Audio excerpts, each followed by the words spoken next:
Estamos ao vivo pelo link Hourview, iniciando mais um Café com Teologia.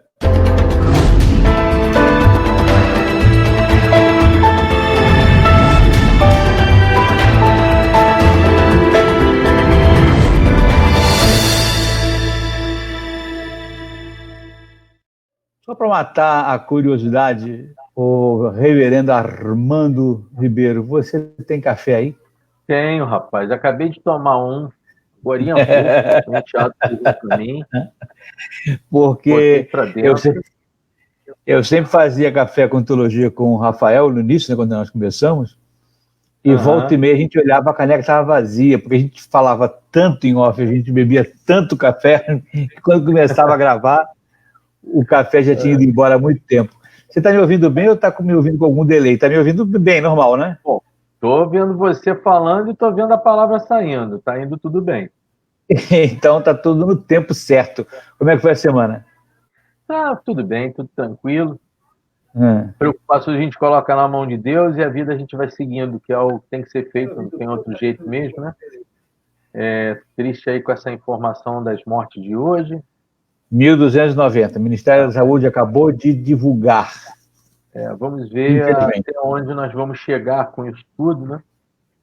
É preocupante, mas é uma realidade que nós vamos ter que vai ter que trabalhar muito isso na nossa cabeça, né? Porque... E é uma coisa que, mesmo que nossa live aqui seja em função de teologia, não vamos falar de teologia, mas a gente não pode evitar de ver a realidade, né? Do que está acontecendo no dia a dia da vida da gente. Né? Com certeza. Infelizmente, a gente se depara com isso. Mas vamos continuar com o nosso café com teologia, porque hoje o nosso tema é um tema bastante bacana. Né? Eu botei assim a imagem, está no fundo, está aí o nosso nomezinho, olha que bacana, né? Virando as Páginas, Armando Ribeiro no Virando as Páginas. Aliás, ficou lindo o último Virando as Páginas, que eu recebi essa semana. Foi ontem ou anteontem que você mandou? Foi o do Lugar Nenhum? Lugar Nenhum. Esse conceito do lugar nenhum, esse conceito do lugar nenhum, você já havia utilizado lá num Café com Teologia na rádio. Isso, mas ali, esse lugar nenhum que você está falando é dentro do processo da sociologia, né? Eu não sei se necessariamente houve uma tentativa de trazer essa visão sociológica para dentro da trama, para dentro do romance do Neil Gaiman, né? Não sei se ele pensou em fazer isso. Mas o Neil Gaiman para mim, hoje, um dos maiores pensadores, tanto no campo das HQs, que ele já tinha uma relação bem extensa, como também na feitura de livros, no campo literário, no campo da telona e da telinha também. Esse Lugar Nenhum, por exemplo, tem algumas coisas relativas a ideias de felicidade, né, que é do personagem central do lado da Londres de cima, que é o Richard, né, que é aquela visão meio que ordinária para chegar a ser feliz, né, ter uma família, trabalhar num bom lugar, ter um bom seguro-saúde, ter uma aposentadoria branda, e talvez isso não seja as questões de felicidade das quais a gente precisa estar conversando, né? Mas o Neil Gaiman é extraordinário. Então, quem tiver a fim de acompanhar, Virando as Páginas com Armando Ribeiro, esse último agora é maravilhoso, mas quem quiser te acompanhar no teu canal, onde é que é? Você tem o canal no YouTube, Virando as Páginas. Você me acha no o YouTube, eu estou fazendo força pro pessoal ir, porque aí eu preciso estar com... Agora a gente chegou a 500 pessoas no YouTube. No mundo do YouTube isso aí é uma formiguinha, mas para mim isso é muita coisa, isso é um Boeing cheio. Já lá no Facebook já está, entre seguidores e curtidores, nós já temos mais de 9.000 pessoas. E no Instagram, maravilha, graças a Deus. A ideia é realmente não ficar só no foco teológico, não. A gente discute, debate com contextos literários. A literatura como um todo, lógico. Claro. Lógico. Não é essa a proposta. Mas aqui a gente fala de teologia, e aqui a gente vai falar hoje sobre felicidade, né? Porque felicidade no conceito circular, no conceito popular, né? No conceito humano, é quase que, na verdade, a nossa utopia, o nosso desejo, é onde nós queremos chegar, né? A maioria de nós fala que o importante é ser feliz, né? Isso. O que importa é buscar a felicidade. As pessoas vivem, segundo o conceito humano, em função de se tornar feliz ou de buscar a felicidade. O conceito bíblico é um pouco diferente. O conceito bíblico, ele muda um pouco a ideia de felicidade, porque tira um pouco de nós do centro dessa ideia de felicidade, né? Tira um pouco a gente do hedonismo e transfere para um outro patamar. E era isso que a gente queria passar um pouquinho hoje para quem nos acompanha. Felicidade, então, como ilusão existencial, que é o que a gente colocou na nossa chamada, seria exatamente o que, Armando Ribeiro? Bom, vamos lá. Vamos brincar um pouco sobre isso, porque esse entendimento de felicidade que nós temos hoje, ele sofre uma grande influência a partir da literatura romântica no século XVIII, a partir lá do 1770 em diante, você tem um número muito grande de romancistas, né? tanto na Europa quanto depois aqui no Brasil também. Então, normalmente, o romantismo, o nome já diz, ele tenta dar ao texto uma condição efêmera mesmo das emoções. Então, é aquela situação, normalmente uma tríade, né? Você tem o vilão, a mocinha e o herói. E, normalmente, o vilão, essa influência vilão, mocinha, herói, ela vai se dar em Hollywood e vai se dar, por exemplo, nas novelas brasileiras. Sim. Se você for olhar na Globo, essa questão de felicidade, e aí não é só a Globo, mas qualquer novela brasileira, você percebe como é fácil, por exemplo, o mocinho abrir um escritório ortopédico. Ele nunca foi um ortopedista, mas abriu um escritório ortopédico, chamou a irmã, que era ortopedista, criaram uma parceria e, de repente, a irmã é convidada para falar sobre ortopedia em Paris. Né? Maravilha. De uma hora para outra isso acontece. Né? E isso primeiro ele consegue abrir uma empresa de uma hora para outra, o que já é uma coisa impressionante. E essa direção dela ir para Paris tem a ver com o fato do mocinho, no final, ficar com a amada. Então, a ideia de felicidade nossa é uma ideia muito deturpada pelo contexto do romantismo. Nós tendemos, por exemplo, a buscar os exemplos do romantismo. Você não vai ver essa ideia de felicidade, então, ela é quase que inexistente em meio a um outro elemento de literatura, que é o niilismo. Né? O niilismo, ele não vai trabalhar isso de forma alguma. Você dificilmente vai ver, vai observar em Dostoiévski uma costura, ou em Turgenev. Você não vai observar uma costura voltada a esse tipo de final, como você vê no período romântico. Né? Também a época vitoriana, com Charles Dickens, você também tem um pouco dessas situações, mas Charles Dickens já começa a tirar do romantismo essa leveza, digamos assim, que possa gerar uma certa felicidade quase que impossível de acontecer, porque, em fato, o que a gente vai discutir mesmo quando se fala de felicidade, isso no campo da filosofia e tantos outros elementos que se discute a felicidade, é se exatamente ela existe como nós pensamos existir. Não é? Então, você percebe, há logo um texto muito antigo do Tales de Mileto. Tales de Mileto vai viver nas últimas décadas do sétimo século, sétimo ano antes de Cristo, né? Então, para ele, o processo de felicidade, por exemplo, é quem tem um corpo estruturado, tem uma boa alma e tem uma boa sorte. Então, ele vai trabalhar a saúde, ele vai trabalhar o espírito, digamos assim, e ele vai trabalhar o destino. Então, a boa sorte para ele é a forma como estas pessoas lidavam com a vida e os resultados dela a partir dos gregos mais antigos, da Grécia antiga, digamos, não é a Grécia arcaica, mas a Grécia que precede, inclusive, a própria filosofia clássica. Né? A filosofia, no grego, o termo, né, eudaimonia, né, que é justamente o termo voltado à felicidade e que é o mesmo termo que vai dar origem à ideia de demônio, mas a perspectiva óbvia dos gregos com relação ao sentido de demônio é completamente diferente à nossa, né? Então, o que me traz assim logo de cara, a gente vai conversar um pouquinho mais, é que a forma de lidar com felicidade ela foi uma forma diferenciada durante muito tempo, né? E cada pensador, por exemplo, no campo da filosofia é diferente. Você vai ter o Carlyle e o Edson vão achar que a filosofia é um elemento de conjugação de paz e ciência e silêncio. Aí você tem o Bertrand Russell, que é do final do século XIX e no princípio até ele morreu em 1970, ao lado de Burke, que é do século XVIII, ao lado do Cícero, que é do ano 106 a.C. Para eles, a felicidade é uma mente tranquila, é um processo da tranquilidade da mente.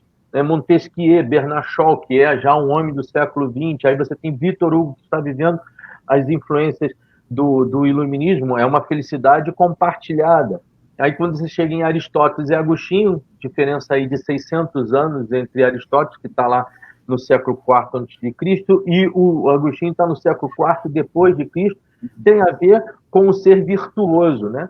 A ética de Nicômaco, por exemplo, em Aristóteles, ela tenta apontar vários atributos para o ser, para o homem, e um deles, inclusive, se discute justamente sobre o seu objeto, a virtude.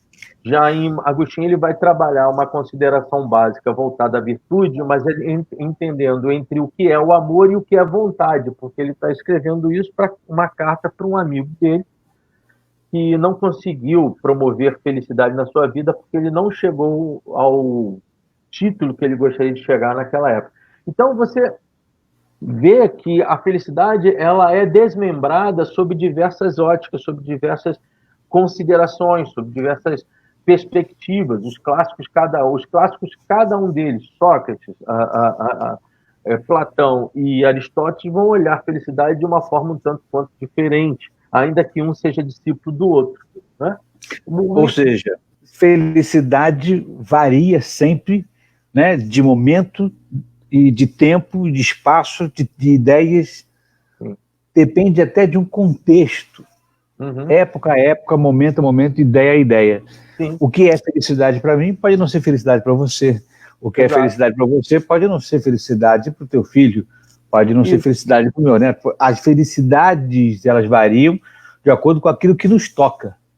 É porque o que vai acontecer é muito forte a partir do romantismo, e que depois vai influenciar a nós todos, e hoje mais ainda com a pós-modernidade, é que a felicidade, a mim se parece, até o século XVIII, era algo a ser exercido. Você exercia a felicidade diante de alguns atributos que lhe eram identificados sobre os conceitos éticos, sobre os conceitos relacionais. Tá? Exatamente. Por exemplo, a partir do romantismo para cá, a felicidade passou a não ser um atributo a ser exercido, mas algo a ser possuído. A grande questão é que o atributo, normalmente os atributos, eles tinham os aspectos universais. Em sendo assim, todos iam em direção a algo que comandava, digamos assim, o caminho de todas as pessoas no sentido ético. Todo mundo seria feliz se fosse assim. Isso. A partir do momento que ele se torna uma posse, o termo felicidade passa a ser mais subjetivo, infelizmente. Então, é fácil dizer, por exemplo, que a felicidade, digamos uma comparação um tanto quanto justa, mas vale a pena. A felicidade de Hitler, na Segunda Guerra Mundial, seria a tristeza de 2/3 ou mais do mundo. Então, por quê? Porque as composições e objetivos eram completamente distintos e se torna, para os dias de hoje, um dos grandes desafios da sociedade, que é justamente o que é felicidade. Você promover o autocontrole, ou é você saciar as suas vontades, as suas pulsões? Nietzsche falava sobre isso, que a felicidade é a vontade, aquela pulsão que rompe as questões morais que dá você a tal... Spinoza vai dizer que é vontade de viver, né? Quem vai falar? Spinoza vai falar que é vontade de viver. Pois é, mas Spinoza ainda está, essa questão de vontade de Spinoza é um pouquinho diferente da questão de vontade de Nietzsche, né? Mas ainda assim o Spinoza está vivendo sob os elementos ainda pré-românticos. Então volta aquela ideia de um idealismo, digamos assim. Eu não queria estar trazendo a ideia de idealismo dentro do contexto histórico-cultural, histórico-estrutural, porque o Spinoza está muito longe do processo idealista. Agora você botou uma coisa aqui bastante interessante, você trouxe uma coisa bastante bacana, porque em determinados aspectos, aquilo que é felicidade para você pode não ser para mim, essa é uma questão de diferença do ponto de vista do que é ser feliz. Agora, pior ainda é quando a tua felicidade gera necessariamente a minha infelicidade.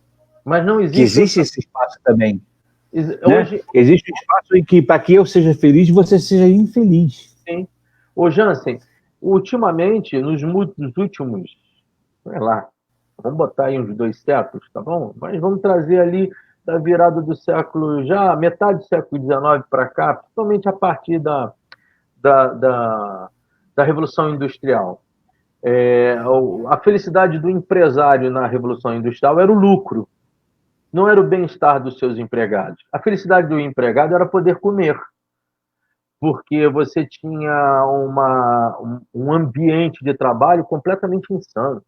As pessoas trabalhavam 16 horas por dia, olha que absurdo. Então, elas trabalhavam e iam dormir, né? E essas questões não estavam acontecendo em países terceiro-mundistas como o Brasil, África nem se fala.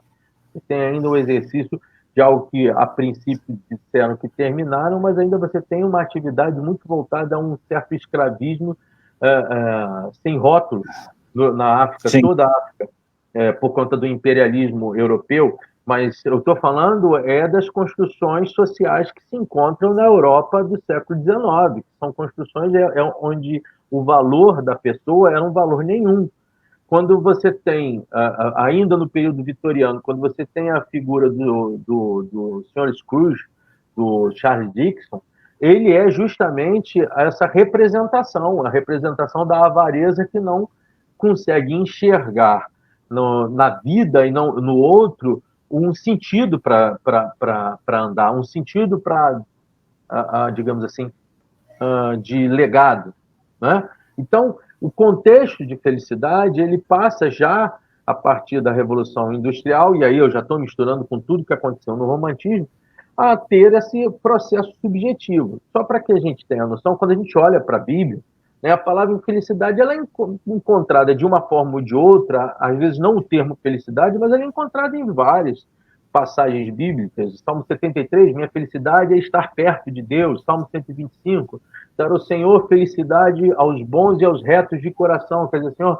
presenteia com a tua bênção, entregando felicidade àqueles que são justos, retos de coração, são limpos de coração, né? Mas a construção maior de felicidade no que atenta ao cristianismo estão lá presenciados no capítulo 21 e 22 do Apocalipse, que é justamente o apagar das luzes de toda essa sociedade que nós vivemos e a união nossa com a chamada Nova Jerusalém, né? A felicidade, então, lá na Nova Jerusalém, ela é banquete. A ideia de felicidade, de festa de Deus, aquela quando a gente percebe lá na parábola do filho pródigo, é o resgate do ser. Então, você tem churrascos, né? Aquela passagem onde cada um ser salvo é festa no céu. Então, a felicidade no quesito bíblico, ela normalmente tem um papel de resultado da relação de Deus para com o homem, na relação do homem para com o homem e para aquilo que está projetado lá na frente. Por isso que Cristo não deixa passar a ideia de que neste mundo nós teremos aflições. Como nós vivemos uma sociedade que não gosta das aflições, ela procura o prazer o tempo todo, e isso, as pessoas às vezes deveriam estudar um pouco o Epicuro e a sua Macário Zen, né, o campo, de visão dele não era um campo de visão projetado para o prazer, mas sim da sobriedade de vida, da condição de vida. É deturpado porque pouca gente estuda Epicuro a fundo para perceber que o que ele está tratando ali, quando ele diz que é melhorador do que o prazer, ou melhorador do que o momento de estabilidade física, é que a dor pode impulsionar-nos para experiências maiores e melhores. Nesse sentido, Epicuro não seria jamais ouvido hoje pela sociedade mundial. Imagine, então, Jesus Cristo, né? Que diz que esse mundo é um mundo de passagem, cuja relação que você tem com esse mundo, em sendo passageira, deve ser projetada para algo que virá. E esse algo que virá é construído através de amar a Deus acima de todas as coisas e ao próximo como a ti mesmo. Essa questão toda que a gente vamos mergulhar, devemos mergulhar, trata justamente do fenômeno que vem acontecendo já há muito tempo dentro da igreja, onde felicidade, ao invés de ser um estado da relação minha com o outro, com o próximo, comigo mesmo, passa a ter de novo aquela influência de ser uma construção a partir das posses. As pessoas, então, não desejam mais observar a felicidade como esse estado de coinonia, de comunhão. As pessoas desejam a felicidade a partir de um estado de conquistas. E é óbvio que nós não temos conquistas o tempo todo. Nós temos hoje no Brasil 14 milhões de pessoas que estão desempregadas. E muitas delas põem os joelhos para falar com Deus. Então, quando elas se aportam numa relação onde presença divina, bênção divina se dá pelos elementos de conquista que você tem, é óbvio que elas entram em um parafuso emocional e psíquico. E mais ou menos a exemplo do que dizia Vitor Hugo, eu não posso me sentir feliz num estado de coisas em que tem 14 milhões de desempregados. Eu não posso ter felicidade se o outro não está tão feliz quanto eu, né? Por isso que eu não posso me sentir feliz como se eu fosse uma ilha no meio de uma sociedade inteira. Eu não consigo ser feliz diante dessa tristeza toda. E voltando um pouco a Epicuro, como você falou, o texto de Provérbios também diz que é melhor eu estar num velório do que numa festa. Uhum. Né? Mais ou menos por isso. Por que Provérbio diz isso? Porque é onde eu vou me desenvolver, é onde eu vou ganhar crescimento, onde eu vou aprender o que é a relação, a realidade humana, a verdade. Numa festa, teoricamente, eu estou inebriado, eu estou motivado, eu estou feliz mais por conta das circunstâncias do que por conta da realidade que eu vivo. Né? Por isso é uma festa. Mas no momento em que eu me deparo com a realidade humana, eu cresço, eu melhoro, e isso me aproxima muito mais da felicidade, porque eu consigo enxergar a minha realidade. Com certeza. Então, felicidade teria muito mais a ver com o estado de coisas em que eu existo, não pelas minhas conquistas, mas muito mais pela consistência da minha existência. Mas por conta disso... É a minha relação com Deus, minha relação com a humanidade, com o outro. Sim, mas é por conta disso, Jansen, que eu entendo, e por isso que eu mostrei, eu falei com você sobre isso antes da gente começar a conversar aqui, que esse tipo de felicidade é uma ilusão. Entender a construção de uma felicidade a partir de conquistas, sejam elas quais forem, não é só uma conquista material. Viver uma felicidade sob a ótica de ter uma família, mulher, filhos e filhas, os filhos formados, não estou dizendo que isso não possa existir no coração de alguém. O que eu estou dizendo é que é viver em função desses tipos de objetivos pode causar às pessoas, e ainda mais hoje em dia, frustrações que são irrecuperáveis. Sim. Frustrações no meio da igreja irrecuperáveis. Eu tenho um livrinho, eu separei 2 livros de um homem que, para mim, é especialista, do Rubem Alves. O primeiro é o Tempus Fugit. Inclusive, o Rubem Alves, para quem não sabe, ele foi pastor presbiteriano. Né? Ele era, ainda que depois ele tenha tomado um caminho mais professoral, até por conta das ditadura militar, ainda assim ele nunca negou a sua toga, só que a perspectiva dele de espiritualidade foi um pouco diferente da perspectiva religiosa. E você não vai observar em livro nenhum do Rubem Alves, esse aqui, O Tempo de Fúgio, que eu proponho ler, um livrinho muito rápido, tem um capítulo sobre aprender com a alegria. O Rubem Alves ele tem uma construção de muita simplicidade nesse processo todo. Mais ou menos como esse daqui também, ó. Oi? Variações sobre o prazer. Isso. Fala mais ou menos a mesma coisa. Exatamente. Então, o que você tem nas suas mãos? A gente dá a ideia de felicidade uma complexidade tal que ela se torna impossível. E a vontade de ser feliz, ela pode ser um dos seus maiores armadilhas para a tristeza. Muito. Eu sempre trago como comparação as vidas, digamos, ordinárias de Adão e Eva. Eu não estou falando no sentido crítico, mas as vidas Sim. que se seguem. Tem uma outra obra do Rubem também, que é A Eternidade numa Hora. Para você tratar bem as situações da vida, desde uma folha que cai até o contar de grão de areias. O Rubem Alves traz você para o dia a dia, para coisas que a gente não enxerga, não vê. Eu não sei quantas pessoas estão nos vendo aí, eu deixo uma pergunta para você, por exemplo, se você hoje já olhou para cima. Essa coisa do dia a dia, essa coisa da relação diária, com o que te cerca, das coisas simples. Eu até publiquei outro dia no Facebook justamente sobre isso, coisas que eu não olhava por tantas responsabilidades que eu tinha que cumprir e com os objetivos de coisas até alcançáveis, mas no estilo bem hollywoodiano, aquelas epopeias de novo, aquela postura romântica, e que me trouxeram muito mais fardo do que leveza de vida. Então, o que nós estamos trazendo para dentro do nosso convívio, isso já não é de hoje, são pesos e objetivos que jamais foram postados por Deus para nós. Que Ele sabe que, inclusive, são impossíveis de nós fazermos eles todos, né? E aí acabamos vivendo como Alexandre o Grande, que conquistou tudo e morreu novo. Isso é muito interessante, entrar com a ideia de que não são as conquistas que nos fazem felizes.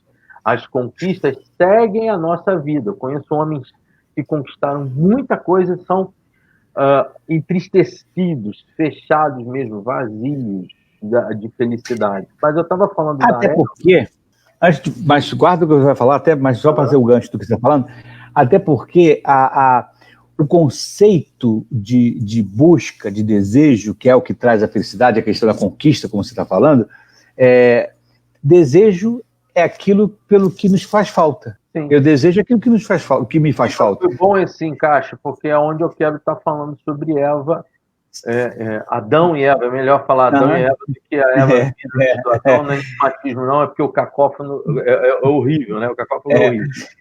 Mas o desejo, eu tenho desejo pelo que me faz falta. Quando aquilo que me faz falta eu conquisto, ele deixa de ser objeto do meu desejo. É inevitável, né? E quando ele deixa de ser objeto do meu desejo, aquilo deixa de me trazer felicidade, ou pelo menos deixa de me trazer o desejo da conquista.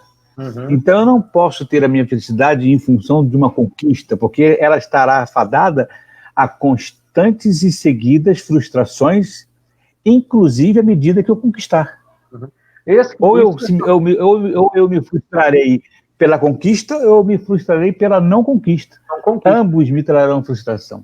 Esse é um dos infernos, entre aspas, porque o Schopenhauer não usa isso, mas esse é o inferno da essência humana, na perspectiva schopenhaueriana, que é a perspectiva da vontade, né? O homem do desejo de conquistas em cima de conquistas, de pulsões em cima de pulsões, e que elas só são trancafiadas ou, de certa forma, amordaçadas em momentos com a relação humana, seja ela com a arte, com a música, quando então o homem ele se aparta desse processo. Só que, definitivamente falando, o contexto das relações com a arte, com a música, eles terminam, e nesse processo de término volta toda aquela constância de vontade, de volúpia, de pulsão e de outras coisas mais. Eu estava falando, você falou sobre essa busca eternizada, o grande passo da queda humana dentro da perspectiva do Gênesis é justamente alguém que lança a Eva, a serpente que lança a Eva, que falta alguma coisa à sua vida.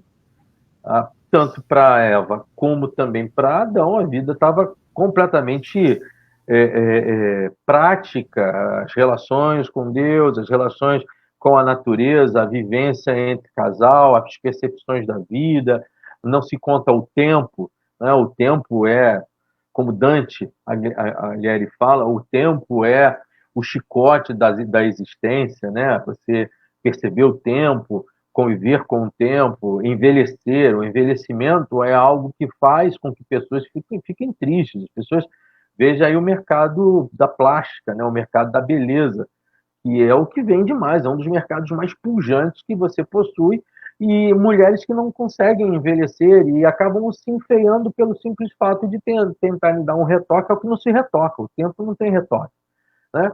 Com relação a Eva, se dá justamente sobre essa percepção de possibilidades que ela nunca pensou e jamais pensaria. E não só a Eva, como também Adão, quando a serpente diz, olha, o problema de vocês com relação a Deus é que vocês têm um espaço que ele não quer que vocês alcancem, que é um espaço de poder e de divindade. Isso, você dizer a alguém que esta pessoa pode ser Deus, então, em sendo Deus, dominar tempo, dominar vontade, tudo que fizer no estalo de dedo as coisas acontecerem, é tudo aquilo que normalmente hoje você vê a humanidade projetar, desejar. Vai na contramão, então, nossa, de como nós podemos nos relacionar com a felicidade. Eu tenho duas passagens. Uma é todas as duas na carta de Pedro, né? Quando ele está escrevendo para os cristãos em dispersão, 3,14.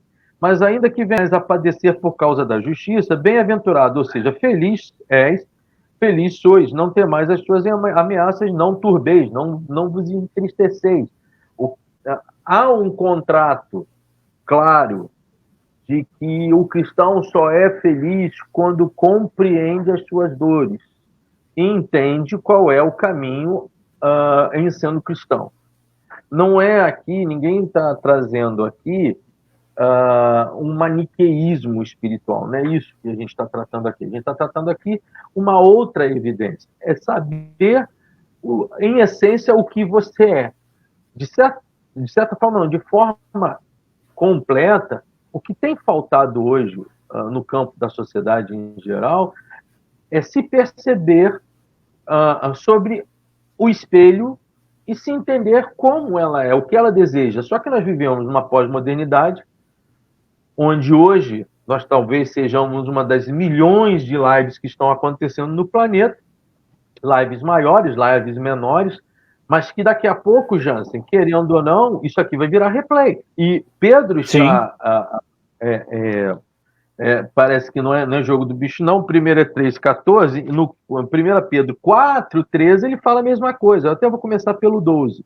Amados, não estranheis a ardente prova que vem sobre vós para vos tentar, mas como se coisa estranha viesse a acontecer com vocês. Alegrai-vos, pois, no fato de serdes participantes das aflições de Cristo, para quem também, na revelação da sua glória, vos regozijeis e vos alegreis. De novo, eu não estou querendo ser aqui um maniqueísta, eu estou só dizendo aqui que a nossa relação com a felicidade, no campo e de esfera teológica cristã, ela se dá em perceber que nós não estamos... o mundo não é um playground. Você não está no diversões e você não está no playground. O processo de entendimento de mundo do qual você vai projetar-se é um projeto de vida que vai ter muito mais aflições no sentido da proposição, ou seja, você vai enfrentar muito mais dificuldades por conta daquilo que você como um cristão do que enfrentar, digamos assim, alegrias o tempo todo. Isso eu deixo um pouco claro, pode estar parecendo um pouco claro o que eu estou falando, mas é que eu sempre falo isso, gente. Eu estou com 52 anos. Dentro da média de vida, caso não exista nenhum avanço, que pode acontecer na medicina, diante dos enfrentamentos sociais, dos enfrentamentos de responsabilidades, das tensões que a gente tem que saber tratar para não ser consumidos por ela, eu devo morrer lá para os 80 anos, que é a média. 80 anos, Jansen, não é nada. 80 anos não é nada. E normalmente você só se dá conta que 80 anos não é muita coisa quando você está perto disso. Ou pelo menos na estrada já passou de 50%, 55%, e isso é normal. Mas você vai percebendo que a vida ela é feita muito mais de desafios que nos trazem tensões e aflições do que resultados que possam gerar aquela pseudo-felicidade romântica. E por que ela é muito breve? Nisso me dá felicidade.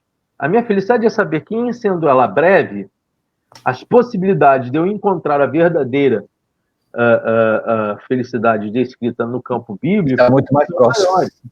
Né? É verdade. E mais do que isso, não há felicidade, isso eu vou afirmar, cada um afirma o que quer, eu vou afirmar o que eu quero. Não há felicidade na religião. A religião ela não nos traz felicidade, ela nos traz aquilo que Cristo deixava, fardo. Né? Ela é uma esmagadora de almas, porque o trato, conquanto nós saibamos que nós temos uma vida de desafios e de andar sobre esses aspectos todos, o trato da religião é não dizer que nós temos uma vida de desafios, é nos dizer que nós só poderemos viver se formos religiosos, e isso é uma grande mentira. Por isso que eu levantei os 2 livros do Rubem Alves, porque o que eu percebo cada vez mais, os felizes são aqueles que têm vida simples. E nós complicamos ela toda. Agora, deixa eu te falar um negócio. O sentido de felicidade, como você bem colocou, ele é muito variável, ele depende de circunstâncias e do tempo. Na história ele foi alterando por várias vezes. A conquista, na verdade, traz para a gente a mentira da felicidade, mas à medida que a gente conquista ou que não conquista, isso nos traz muito mais frustrações do que felicidade. E isso tudo, esse arcabouço de ideia, de arquétipo de felicidade, ele se contrapõe, ele se contrasta, ele entra em choque com a ideia de contentamento. Esse sim, um conceito bíblico. Sim, sim. O conceito de contentamento, de satisfação, ele é muito mais um conceito bíblico do que o conceito de felicidade. A ideia de que eu estou vivendo aquilo que me contenta, aquilo que me satisfaz, ainda que não seja felicidade romântica, mas que me basta.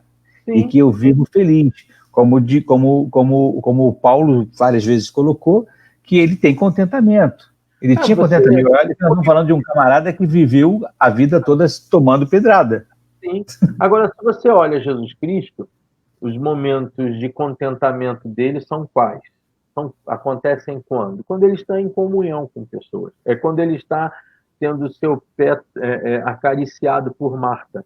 É quando ele está no fim da festa, com os odres de vinhos novos sendo colocados, e ele está lá entre os seus amigos. É quando ele se encontra em meio a uma comunhão com os seus discípulos. Você percebe quando ele reencontra Lázaro, depois do Lázaro ressuscitado. Uhum. Ele acredito que tenha sido uma felicidade enorme de Jesus Cristo, aquele almoço ou jantar com Zaqueu, não é? Então, é a felicidade de ser surpreendido pela mulher Cirofenícia, é a felicidade de ter sido surpreendido, entre aspas, ou sem aspas, para mim tanto faz, mas pelo centurião romano. Então, essas questões, você vê que as felicidades de Cristo elas são simples, e nós, como cristãos, entendendo que Ele é Deus, Ele deixa para nós uma certa dica de como nós precisamos ser felizes. Né? Porque no mundo onde você vive eu li agora essa semana um texto do Bauman, não um livro, mas foi um texto sobre trabalho. A questão Sim. do trabalho, Palma já faleceu faz, acho que uns 3 anos. Mas dentro daquele aspecto voltado à modernidade líquida. Trabalho e as redes. Trabalho, questão de trabalho e rede social. Da preocupação dele ele deixa claro que no afã do homem, da mulher deste mundo, buscar a felicidade por conta de tantas questões voltadas a essa volatilidade das relações, né, essa liquidez das relações em todos os aspectos, é como se fosse o cachorro correndo atrás do rabo, ou seja, quanto mais você corre em direção da felicidade tão desejada, você mais se afasta da verdadeira felicidade, que é aquela coisa da simplicidade de saber como viver, como tratar as questões de vida, como tratar o outro.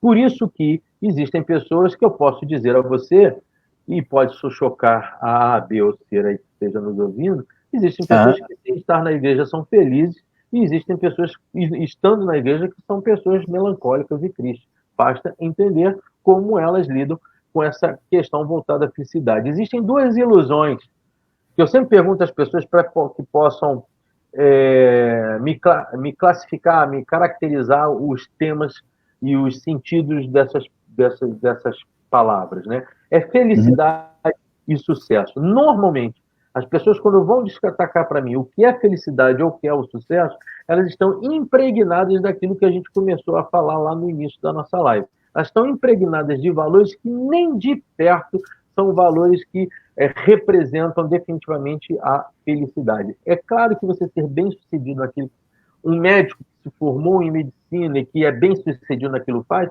é legal ele ter prazer sobre aquilo e ser feliz sobre aquela situação ou ter alegrias em relação a essa situação. Mas não quer dizer que pelo simples ato dele ser um médico, ele será feliz. Então, desculpa, você vai ter médicos felizes, completos naquilo que fazem, e você vai ver médicos que se mataram por conta de uma depressão, por conta de uma tristeza imensa, casais que aparentemente se demonstram felizes e que estão podres nas suas relações por dentro, casais que você não dá muito por eles no início do seu relacionamento, estão felizes até hoje porque tiveram uma relação verdadeira, simples, transparente. Felicidade, então, para ser caracterizada por nós, ela é um desafio que a gente precisa reaprendê-lo. Então, para a gente se caminhar para o finalzinho da nossa live, nós ainda temos aí uns 15 minutinhos, eu queria saber de você o seguinte: para que esse conceito de felicidade ele seja esvaziado no sentido da perseguição daquilo que quanto mais eu persigo, mais foge, e aprenda a ter contentamento, qual é o meu comportamento diante dessa sensação desejada, qual é o meu comportamento, o que é que eu tenho que buscar para alcançar e entender isso? Eu acho que esse é o primeiro problema. Essa coisa da felicidade ser aquilo que se busca é complicado. Eu acho que a gente tem que saber viver um dia atrás do outro. Isso. Cada dia. Hoje não foi um dia bom, mas o que eu tenho, o que eu tenho por fazer em relação a esse dia ruim, como eu posso refletir aquilo que foi bom e aquilo que foi ruim no meu dia e perceber na simplicidade da vida, né? Tem o autor nacional que eu mais gosto, literato brasileiro que eu mais gosto, é Ariano Suassuna, sem dúvida nenhuma.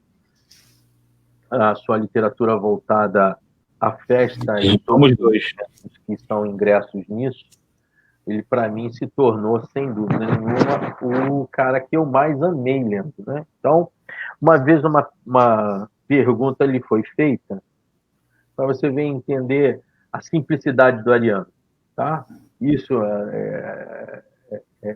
parece que não, mas é poética do dia a dia. O cara perguntou, Ariano, o que é ser feliz? Quando você faz uma pergunta essa a um homem como ele é, você vai esperar uma prosa enorme, né? E aí falou, olha, eu sou feliz torcer pelo esporte. É claro que você vai entender, quem lê Ariano Suassuna sabe o que é felicidade. É um homem do circo, um homem do teatro, um cara que viveu, o pai dele foi governador do estado, ele nasceu dentro da casa do governador, inclusive tem uma fala dele muito engraçada, que uma vez ele já bem velho volta àquela casa com um novo governador que estava lá, já devia estar com 70 anos, e um segurança o barrou, e dizendo que ele só poderia entrar lá na reunião, dentro da casa, se ele tivesse com gravata. Ele falou, pois é, eu entrei aqui pelado uma vez e ninguém me barrou. Porque quando ele nasceu, ele foi levado para a casa do governador, para a casa oficial do governador. Mas, assim, você que lê, o Alto da Compadecida, você entende como é que o Ariano percebe o que é felicidade. A Pedra do Reino, você percebe, você entende o que ele quer apontar como felicidade. Mas, dentre todos os aspectos que me parecem muito importantes dentro disso que você está falando, é a simplicidade do Ariano. Você sabe que ele nunca viajou, ele tinha medo de avião. Né? Então, ele nunca viajou. E ele ficava por conta, pela obrigação que os amigos dele diziam a ele, falavam com ele da obrigação que ele precisava de voar ao invés de andar de carro. Então, uma vez saindo de Pernambuco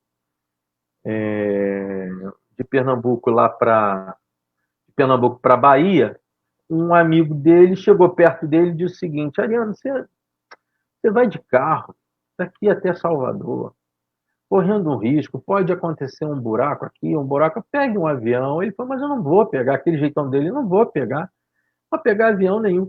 Rapaz, você tem no carro, você corre risco de buraco. Ele falou, e no avião, o buraco anda debaixo do avião até chegar lá a viagem, até a gente chegar lá. Assim, uma pessoa como essa, e eu sei que para muitos pode parecer agressivo quando eu falo sobre esta situação, eu não consigo olhar para Ariano Suassuna e não vê-lo assentado ao lado de Jesus Cristo, na festa do céu, entendeu? Não consigo ver, entendeu? Eu não consigo enxergar pessoas, e ele era um cristão católico, mas eu não consigo enxergar pessoas que conseguem perceber a simplicidade do Cristo na Terra e emblemá-lo todos os dias e não ver que ali elas encontraram felicidades apesar de tudo e que elas estão se encaminhando para o reino. Não consigo ver coisas diferentes. Não. Além do que, a sensação que eu tenho, Armando, é que à medida que a gente concebe na cabeça que felicidade é tudo aquilo que eu conquisto, e as conquistas são a minha felicidade, eu vivo o tempo todo tentando repetir a sensação que tive na conquista que obtive. Então, para mais sentimentos e mais sensações de felicidade a partir da conquista, eu tenho que passar o tempo todo conquistando, o tempo todo realizando alguma coisa, o tempo todo buscando. E aí, eu deixo de viver o ineditismo surpreendente da vida, porque eu busco sempre aquilo que eu já sei, ou que eu já espero sentir adiante. Sim. Eu vou tentando buscar o tempo todo repetir uma sensação alegradora, em vez de viver a cada dia o seu mal. E você já imaginou, hoje eu estava refletindo sobre que esta é uma das maiores ilusões, achar que nós conquistamos algo. Vou dar um exemplo. Os livros de Machado de Assis, ou as cartas paulinas, você e eu vamos dizer que os livros O Alienista é um livro do Machado de Assis, né? E a carta de Paulo, a segunda carta, a primeira carta de Paulo aos Coríntios são cartas de Paulo. Só que para Machado de Assis e para Paulo, hoje, nem as cartas de Paulo são dele e nem O Alienista é de Machado de Assis. Porque eles já não estão mais aqui. Aqueles livros ali que estão ali atrás, um dia que eu for embora, eles vão ser doados, ou minha esposa vai guardar, vai ler, vai entregar para os filhos ou para os enteados, ou vai entregar para uma igreja para se transformar numa biblioteca. Não é nosso. Nada é nosso. Nada é nosso. Eu, certa feita, eu ouvi uma mensagem do pastor Iovaldo que eu achei extremamente pertinente. E eu não ligo, não, sabe? Tem lá gente que não gosta. Pô, tá falando do Ariovaldo? Pô, eu convivi com o Ariovaldo, é um dos homens mais respeitados com quem eu já andei. Estou aqui para qualquer tipo. Não vou cercear o que eu penso, porque um ou outro chato acha que o Ariovaldo está queimando no fogo do inferno, um absurdo. As pessoas, ao invés de poderem viver bem, além de não viverem bem, ainda tentam atentar com a vida do outro. Mas o Ariovaldo, numa dessas mensagens, inclusive foi alertado pela minha esposa, eu fui ver, ele deixa muito claro sobre essa coisa de posse. Por mais rico que você esteja dentro de um ambiente do reino, você não doa porque você tem. Você retorna porque lhe foi ofertado antes. Mas a gente não é dono de nada, gente. Eu não sou dono. Olha só, tem um enteado meu que não está comigo agora, 2 estão aqui, meus filhos não estão comigo nesse momento, né? Eles estão na mão de quem? Eu tenho aprendido isso, não tem sido fácil, distensionar essa situação. Claro que a gente tem responsabilidade sobre os nossos filhos, enteados, diante dos nossos pais, mas é fato que este mundo, e eu acho que isso fecha um pouco essa ideia da felicidade, só é feliz quem entende que esse mundo é passageiro. E que as coisas que você conquista nesta terra, elas não são eternas, não vão seguir a você como se você fosse um faraó. São efêmeras, inclusive. Aconteceram nas pirâmides e tudo aquilo que eles achavam que iam levar ficou por aí. Não existem palacetes construídos por homens no além. Isso não é uma coisa que nos é permitida. Isso não é só aqui, isso é em qualquer lugar e era em qualquer momento da vida e da história da humanidade. Além do que, Armando, a sensação que eu tenho é que a busca é plena, a busca sôfrega pela felicidade acaba por infantilizar a nossa percepção de existência. Porque eu preciso sempre estar sendo agradado, alguma coisa precisa estar sempre me fazendo feliz para que eu me sinta bem. Fora isso, eu vou me sentir extremamente frustrado, zangado, birrento, de bico, e muitas das vezes você escuta isso o tempo todo, em encontros dentro da própria igreja, que a pessoa está chateada com Deus porque não conseguiu as coisas que ele imaginava e no frigir dos ovos, para que existe a fé? Né? Só encontra realização de fé quando aquilo que ela deseja efetivamente acontece do jeito que ela quer. Isso é uma infantilização terrível. Eu costumo dizer para essas pessoas que quem pensa dessa forma na relação com Deus, melhor seria que fosse em alguma loja de relíquias e comprasse uma lâmpada e esfregasse. Porque Deus não é gênio da lâmpada. Né? Essa é uma visão quixotesca. E eu, quando falo quixotesca, eu estou mesmo me referindo a Dom Quixote, que olha os moinhos e acha que eles são dragões, que constrói amores que nunca existiram, que se acham ser algo que eles nunca propuseram ser. Apesar de Quixote, Dom Quixote ser um dos personagens mais bonitos da literatura, da nossa literatura, né? Mundial. Tem cheio nessa vontade meio medieval, ao mesmo tempo pura de Dom Quixote, de um louco, mas ao mesmo tempo que nos aponta quão loucos nós podemos ser quando nós transferimos aos nossos sonhos ilusões e realidades acerca de sucesso e felicidade. Isso tudo acaba se... lá na frente, sabe, Jansen? E aí eu não sei se estão jovens aqui nos ouvindo, inclusive vou deixar claro para vocês, jovens, se algum tiver, ou se você vier a estar aqui, teologia não é arma de disputa intelectual. Se você faz isso, eu vou ser muito sincero, você é um bobalhão, você está perdendo seu tempo, entendeu? Tira da tua cabeça essa ideia de trabalhar teologia para destruir o outro. Você não é nada, o outro não é nada, eu não sou nada. Quem se atribui e se arreda da vontade de Deus e se atribui sendo um intelectual competente a um ponto de fazer disputas vãs, como às vezes eu vejo, eu participo às vezes de alguns grupos no Facebook, tem muitos desses jovens, até hoje discutindo sobre predestinação, sobre livre-arbítrio. Olha, isso é uma coisa tão chata, você está perdendo tempo, garoto.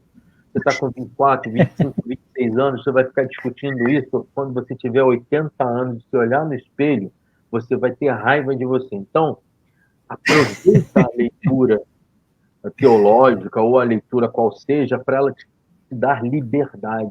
Nós estamos nos tornando pessoas chatas. Está ficando chato andar do lado de teólogos, pretensos teólogos. Está muito chato. E eu não me acho um suprassumo da teologia. Vivo aprendendo o tempo todo. Não gosto de ficar dando lição teológica para ninguém, porque eu acho que a primeira lição teológica que eu preciso ter é para comigo. Preciso melhorar nessa relação. Agora, busca, cara, atribuir à teologia uma conexão com o outro e cresça com o outro. E se o outro achar que é salvo porque escolheu a Deus e você achar que foi salvo porque Deus te escolheu, meu amigo, vai lá depois, vocês discutam sobre isso lá para cima e ver se isso é isso mesmo, se isso é outro. Você estava certo, é verdade. E por final você vai achar que o que preza nessa discussão toda para vocês dois é que a graça de Deus é o mais importante. Que é o que importa, né? Que é o que nos enche de felicidade. Pois é, porque exatamente. Dada por nós, não foi dada de forma gratuita. Armando, obrigado demais por mais uma vez você se disponibilizar e a tocar comigo esse projeto da Teologia. Hoje é o nosso segundo episódio depois da volta, nessa terceira temporada. Obrigado a você que nos acompanhou até agora, obrigado a todos que estão nos assistindo por vários grupos que eu tenho e que vão assistindo a gente em vários lugares. Obrigado a todos. A gente já vai terminando aqui editar para colocar lá no canal do Link TV. E semana que vem temos uma participação especial aqui no Café com Teologia, que é do nosso querido Carlos Caldas, que vai falar sobre cultura pop e teologia. É o homem que entende sobre cultura pop, história em quadrinho. Ele vai falar sobre as conexões teológicas que existem nas histórias em quadrinhos. Então, assim, impressionante. É bom você aguardar. E sexta-feira que vem, não perder, Café com Teologia, às 20 horas da noite. Não percam mesmo. Vocês vão gostar. Vai ser muito bom. A gente começou falando de um HQ, né? Quer dizer, um livro que também foi transformado para o HQ. HQ explica que é a história do quadrinho. Vocês vão ficar deslumbrados com o professor, pastor Carlos Caldas. Muito obrigado, Armando. Obrigado a todos vocês. Até semana que vem, se Deus quiser. Tchau, Armandão. Fique com Deus. Tchau.